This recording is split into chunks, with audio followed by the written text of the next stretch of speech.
아멘. 할렐루야. 오늘도 육의 만족이 아닌 영혼의 만족을 먼저 구하시는 복된 날 되시기를 먼저 주님의 이름으로 간절히 축원합니다. 영상으로 예배하는 자리에도 동일한 은혜가 있게 될 줄 믿습니다. 오늘 말씀의 제목은 후히 주사 누리게 하시는 하나님. 후히 주사 누리게 하시는 하나님입니다. 오늘 본문 디모데전서 6장은 바울이 디모데에게 교회의 지도자로서 직면할 수 있는 이 다양한 문제들에 대한 해결책을 제시하는 어떤 핵심적인 지침을 담고 있습니다. 6장은 특히 재물에 대한 성도들의 올바른 태도, 또 거짓 교훈을 추구하는 자들에 대해서 단호한 대처를 강조하고 있습니다. 또한 디모데가 하나님의 사람으로서 추구해야 할 영적인 덕목들을 명확하게 제시하고 있습니다. 바울은 디모데에게 에베소 교회의 다양한 구성원들에게 적용될 수 있는 실용적인 어떤 권면들을 제공함으로써 교회의 질서 그리고 성도들의 영적인 성장을 도모하고 있는 것입니다. 오늘 본문 말씀을 요약해 보면 먼저 1절로 2절에는 종과 상전에 대한 교훈이 나옵니다. 바울은 종들에게 상전을 존경하고 특히 믿는 상전에게는 더 잘 섬기라라고 가르칩니다. 이것은 하나님의 이름과 복음이 비방을 받지 않게 하기 위함이다라고 말합니다. 또 3절로 5절 말씀 보시면 거짓 교사들에 대한 경고가 나오는데 바울은 다른 교훈을 전하며 경건을 이익의 수단으로 삼는 거짓 교사들을 경고합니다. 저들은 교만하고 논쟁을 좋아하여 교회에 분쟁을 일으키게 됩니다. 6절로 10절에는 재물에 관한 태도가 나오는데 바울은 자족하는 마음이 있으면 그 경건이 큰 유익이 된다 강조를 합니다. 돈을 사랑하는 것은 모든 악의 뿌리가 되고 욕심은 사람을 시험과 멸망으로 이끈다라고 경고를 합니다. 또 11절로 16절에서 바울은 디모데에게 하나님의 사람으로서 의와 경건과 믿음과 사랑과 인내와 온유를 따르고 믿음의 선한 싸움을 싸워서 영생을 취하라라고 권면을 합니다. 그리스도의 재림 때까지 흠없이 명령을 지키라라고 그렇게 당부를 합니다. 17절로 19절에는 부유한 자들에 대한 교훈으로서 재물에 소망을 두지 말고 선한 일을 행하며 나누어 주기를 좋아하고 참된 생명을 취하라라고 그렇게 가르칩니다. 20절로 21절에 이제 마지막 권면과 축도가 나오게 됩니다. 바울은 디모데에게 부탁한 것을 지키고 헛된 말과 거짓된 지식을 피하라고 당부하면서 은혜가 그와 함께 하기를 축복하며 이 마무리를 짓게 됩니다. 오늘 본문 말씀을 통해서 우리에게 주신 영적 교훈이 무엇인지 은혜를 나누고 기도의 제목을 삼고자 합니다. 첫째, 성도는 환난을 통해 훈련을 받습니다. 성도는 환난을 통해 훈련을 받습니다. 초대교회 성도들 중에는 하층민들이 많았습니다. 그들에게는 믿지 않은 상전들도 있었고 믿는 상전들도 있었습니다. 오늘 본문은 믿지 않는 상전들이나 믿는 상전들 똑같이 공경하며 종된 노릇을 성실히 하라라고 그렇게 권하고 있습니다. 로마서 13장 1절로 2절의 말씀 보시면 각 사람은 위에 있는 권세들에게 복종하라. 권세는 하나님으로부터 나지 않음이 없나니 모든 권세는 다 하나님께서 정하신 바라. 그러므로 권세를 거스르는 자는 하나님의 명을 거스름이니 거스르는 자들은 심판을 자취하리라 라고 말합니다. 여러분, 기독교 신앙을 논할 때 놀라운 것 중에 하나가 신앙이라고 하는 것이 성도들의 환경과 조건을 개선하기 위해 쓰이지 않는다라고 하는 것입니다. 당시 로마는 우상을 섬기는 나라였습니다. 그럼에도 불구하고 로마 사람의 종된 자들은 그 주인 로마 사람에게 순종하라라고 말합니다. 그 주인이 우상을 섬기고 또 예수 믿는 일에 적지 않은 피해를 주고 어려움을 겪게 하더라도 그 권세는 하나님이 정하신 것이기에 그 사실에 근거해서 순종해야 된다라고 말씀하는 것입니다. 그 뒷부분에 보면 세금도 바치라라고 하는 그런 장면도 나옵니다. 오늘 본문 1절이 믿지 않는 상전에 대한 순종을 요구하고 있다면 본문 2절은 믿는 상전을 경히 여기지 말라라고 말씀합니다. 한마디로 쉽게 생각하지 말라는 것입니다. 우리는 믿지 않는 상전이 믿음 생활, 우리의 신앙생활에 방해가 되고 믿는 상전은 우리 신앙생활에 유익이 될 거라고 그렇게 당연히 생각을 하게 됩니다. 한번 이렇게 생각해 보십시오. 부자이면서 신앙이 없는 사람과 가난하지만 신앙이 있는 사람, 누가 더 우리 신앙생활하는데 쓸모가 있을 것 같습니까? 가난하지만 신앙이 있는 사람이 우리는 보통 더 쓸모 있다라고 그렇게 대부분 생각할 것입니다. 그렇다면 같은 신앙을 가졌을 때 부자인 사람과 가난한 사람 중에 누가 더 쓸모가 있겠습니까? 대부분은 그래도 부자가 더 쓸모가 있다고 그렇게 생각할 것입니다. 하지만 그것은 단지 우리의 편견일 뿐입니다. 분명히 부자로서 할 일이 있지만 가난해도 할 일이 있기 때문입니다. 마찬가지로 우리는 유명해서만 일하지 않고 무명해서도 일을 할 수가 있습니다. 그 차이가 없다는 것을 이해하게 된다면 오늘 본문이 말씀하고 있는 것이 무엇인지를 우리는 이해하고 있는 것입니다. 믿지 않는 상전이면 방해가 되고 믿는 상전이면 유익하다라고 하는 것은 그저 환경과 조건에 대한 극히 피상적인 이해일 뿐입니다. 물론 믿는 상전 아래에 있는 것은 훨씬 더 편할 것입니다. 믿지 않는 상전 아래에 있으면 불편하고 삶이 고단할 수도 있습니다. 그러나 신앙적인 측면에서 보자면 믿지 않는 상전 아래에 있을 때 신앙은 더 잘 큰다는 것입니다. 이것이 오늘 본문의 핵심입니다. 로마서 5장에 보시면 이 말씀과 관련된 아주 중요한 성경의 가르침을 볼 수가 있습니다. 로마서 5장 1절로 4절 말씀에 그러므로 우리가 믿음으로 의롭다 하심을 받았으니 우리 주 예수 그리스도로 말미암아 하나님과 화평을 누리자. 또한 그로 말미암아 우리가 믿음으로 서 있는 이 은혜에 들어감을 얻었으며 하나님의 영광을 바라고 즐거워하느니라. 다만 이뿐 아니라 우리가 환난 중에도 즐거워하나니 이는 환난은 인내를, 인내는 연단은 소망을 이루는 줄 알미니라 라고 말씀합니다. 하나님께서 그분 독생자 아들 예수 그리스도를 보내어 자기 백성을 삼으시고 영생 복락을 약속한 우리들에게 왜 환난으로 인도하시는지 어쩔 때 우리는 잘 모릅니다. 그러나 환난으로만 이런 것들이 훈련된다는 것을 우리는 알아야 됩니다. 형통한 것으로만 훈련되지는 않습니다. 어찌 보면 형통하면 생각하지 않습니다. 환난이 와야만 우리는 생각을 하게 됩니다. 자신에 대해서 항복하는 것이 무엇인지, 우리가 당하는 고통과 절망에 대해서 우리는 그저 아무 힘도 없다라고 하는 것을 배우게 됩니다. 그래서 우리는 체념하고 절망할 수도 있습니다. 그래서 우리는 어쩌면 끊임없이 이 환경과 조건을 개선시켜 달라고 그렇게 기도만 합니다.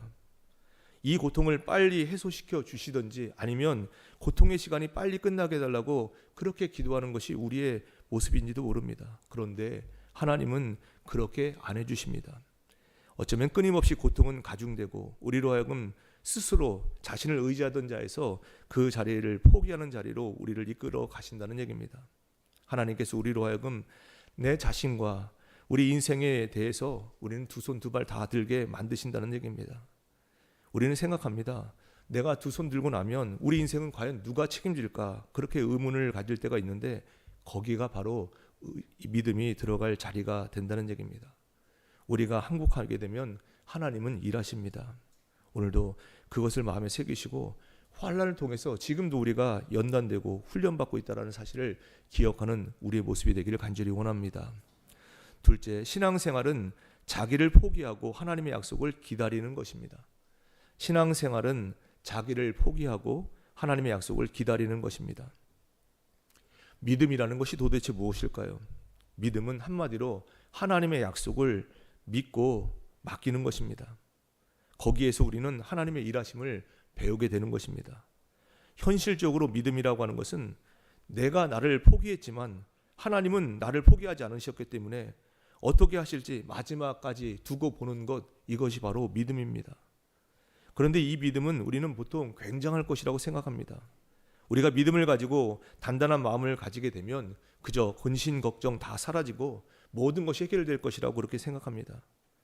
문제가 해결되지 않더라도 우리는 마음에 기쁠 것이다라고 그렇게 생각합니다. 그러나 현실은 전혀 그렇지 않습니다. 어찌 보면 믿음 생활하는 우리들 늘 조마조마합니다. 우리는 이런 것들이 어쩌면 조금은 낭만적이거나 우리식으로 쉽게 생각하고 이해할 때가 많습니다. 그러나 절대로 그렇지 않습니다. 믿음은 쉬운 것이 아니라 어려운 것입니다. 로마서 5장 3절 4절에 있는 것처럼 우리가 환난 중에도 기뻐할 수 있는 이유는 바로 예수 믿는 이상 우리의 인생과 우리의 운명을 더 이상 나 혼자 책임지지 않는 것을 우리가 알고 있기 때문입니다.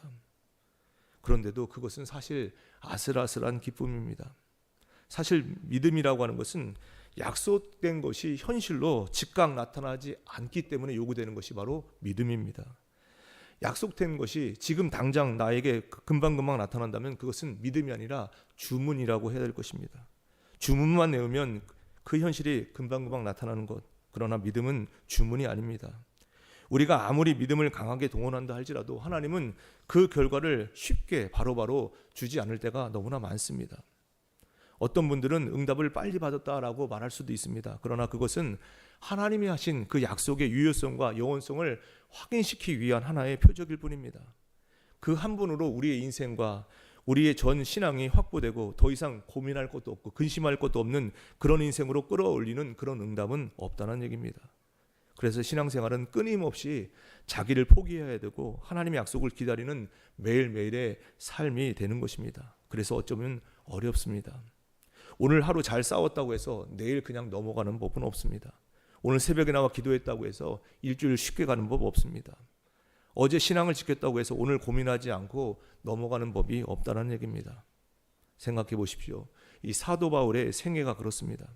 성경에 나오는 하나님의 종들 또 하나님 백성들에 대한 약속이 환란으로 약속되어 있고 그 속에서 우리는 만들어지고 있다는 것이 약속되고 있다는 얘기입니다. 그런데 우리는 그런 성경의 이야기가 아닌 다른 세상적인 이야기를 가지고 나에게도 하고 남에게도 요구함으로써 진정한 신앙인이 가져야 될 그 갈등, 그래서 고민과 어려움 속에 있는 우리 자신 서로에 대해서 위로할 줄 모른다는 얘기입니다. 무엇보다도 자신을 위로할 줄 모릅니다. 믿음을 지키고 신앙인으로 산다는 것이 도대체 무엇인지 자신에게 납득시키지 못하기 때문에 신앙생활에 힘이 없습니다. 마음의 여유가 없습니다. 오늘도 어떻게 살아가야 될지 전전긍긍합니다. 우리에게 넉넉한 마음으로 위로할 여분이 오늘 있는지 이 말씀을 통해서 확인할 수 있기를 간절히 원합니다. 하나님의 약속을 신뢰하십시오. 그리고 기다리십시오. 로마서 4장 20절입니다. 믿음이 없어 하나님의 약속을 의심하지 않고 믿음으로 견고해져서 하나님께 영광을 돌리며, 오늘도 그 믿음이 견고한 귀한 한날을 보낼 수 있는 우리의 모습이 되기를 간절히 원합니다. 끝으로 하나님께서 작정하신 영적인 완성의 자리에 가야 합니다. 하나님께서 작정하신 영적인 완성의 자리에 가야 합니다. 우리는 보통 믿는 자 된 우리가 사회적인 지위도 높고 경제적도 풍부하고 지식적인 면에서 모두가 다 상위에 높은 자리에 있어야 복음이 더 잘 전달될 수 있다라고 그렇게 쉽게 생각을 합니다. 하지만 성경이 말하는 것은 그거 다가 아닙니다. 우리가 어떤 지위나 어떤 재물이나 어떤 기술이 있다 할지라도 그것이 영적인 것을 만들어내지는 않습니다. 오직 영적인 것은 하나님만이 예수 그리스도 안에서 하십니다. 그것을 놓치지 말라는 얘기입니다. 이것은 빈부의 격차나 배우고 못 배우고의 문제가 아닙니다. 세상에서의 지위에 관한 문제가 아니라는 얘기입니다. 우리가 어떤 환경 속에 있더라도 그것은 아무 상관이 없습니다. 우리 자신이 그 속에서 하나님의 인도하심을 이해하고 그 부르심을 받는 자라고 하는 확신만 있다면 우리는 내가 원하든 안 원하든 이 훈련, 하나님이 원하시는 영적인 훈련을 지금 잘 감당하고 있는 것입니다. 그래서 그것이 우리의 복이고 우리가 감사 터져 나오는 그런 우리의 현실이 될 수 있다는 얘기입니다. 그렇기 때문에 우리는 지금 우리가 처한 현실에 대해서 불평하거나 그런 고통을 만들어내는 어떤 사람에 대해서 책임을 묻거나 원망할 필요가 없다는 얘기입니다. 이것은 그저 하나님이 만드신 조건입니다. 그 조건은 최적의 조건이 되고 하나님의 최고의 지혜로 만들어낸 것이며 하나님의 능력이고 하나님의 거룩한 뜻이며 하나님의 자녀된 우리의 성도의 이름에 걸맞는 내용을 채우기 위한 하나님의 인도하심이라는 것을 믿으시기 바랍니다. 우리 가운데 우리를 괴롭히는 사람이 있습니까? 그러면 그저 당하십시오. 우리를 괴롭히는 아픈 현실이 있습니까? 그저 감내하시기 바랍니다. 그 과정에서 우리 한 사람 한 사람은 훌륭하게 성숙해질 것이라는 것을 놓치지 마시기 바랍니다. 그리고 하나님이 의도하시는 영적인 자리에 우리는 반드시 이르게 될 것입니다. 우리는 이 세상에 사는 동안 여러 가지 상처를 받기도 합니다. 손해를 보기도 합니다. 낙심하기도 합니다. 후회하기도 합니다. 억울할 때도 있고 고통스러울 때도 있습니다. 그러나 이런 모든 것들이 그저 우리를 손해보게 만드는 것은 절대로 아니라는 얘기입니다. 그래서 우리가 당하는 매일의 삶에 부정적이고 또 소극적으로 이해해서는 안 되는 것이 그 이유가 여기 있는 것입니다. 하나님의 능력, 하나님의 인도하심, 하나님의 거룩한 뜻이 우리에게 지금도 동원되고 있다라고 하는 것을 기억하신다면 모든 것을 합력하여 손을 이루실 그 하나님으로 하여금 우리는 결국 하나님의 영광에 찬송이 되게 될 줄 믿습니다. 우리의 인생과 현실이 오늘 주님의 인도하심 속에 있다라고 하는 것을 여러분 믿으신다면 어려운 현실, 오늘 당면해야 될 문제들 잘 극복하시고 이겨내시고 감수하는 그런 신앙을 갖는 오늘 이 한날 되기를 간절히 원합니다. 우리는 환난 중에도 즐거워할 수가 있습니다. 영적으로 채워가는 과정이기 때문입니다. 신앙생활은 하나님의 약속을 기다리는 것입니다. 하나님의 작정하신 그 영적인 완성의 자리까지 반드시 이르실 것을 우리는 믿고 오늘 하루를 힘차게 거침없이 담대하게 주의 길을 걷는 복된 자녀들 다 되시기를 주님의 이름으로 간절히 축원합니다. 기도하겠습니다. 하나님 아버지 은혜를 감사드립니다. 오늘도 새날 주시고 믿음 주셔서 새벽을 깨우는 기도의 일꾼 되게 하심에 감사드립니다. 오늘도 저희들을 토기장이신 주님께서 정결한 믿음의 그릇으로 빚어 주시옵소서. 오늘 주신 말씀 마음판에 깊이 새기게 하여 주시사 흔들리는 세상 속에서도 유혹을 이기고 진리를 행하는 주님의 자녀로 살아갈 수 있는 저희들 모두가 되게 하여 주시옵소서. 주님 앞에 나오며 감사함으로 각종 예물 성별해드린 손길이 있사오니 기뻐 받아 주시옵소서. 어떤 곤경과 난관도 믿음으로 돌파하는 인생 되게 하여 주시옵소서. 오늘 저희들 합심해서 기도드립니다. 나라와 민족을 위해서, 세계 열방을 위해서, 교회와 가정을 위해서 개인의 기도 제목과 중보기도 제목 가지고 간절히 기도드립니다.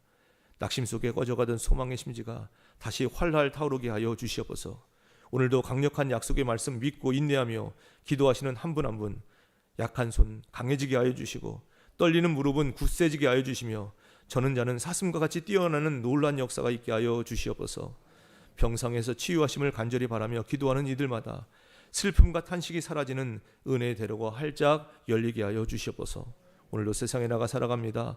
어디를 가든지 무엇을 하든지 오직 하나님께만 영광 돌리는 하루의 삶이요 열방의 소망 되시는 주님 안에 거함으로 승리의 은혜를 체험하는 귀한 날 보내게 하여 주시옵소서. 오늘도 행복한 아침 감사한 저녁의 삶으로 인도해 주시는 우리 주님 예수 그리스도의 이름으로 감사하며 간절히 기도드리옵나이다.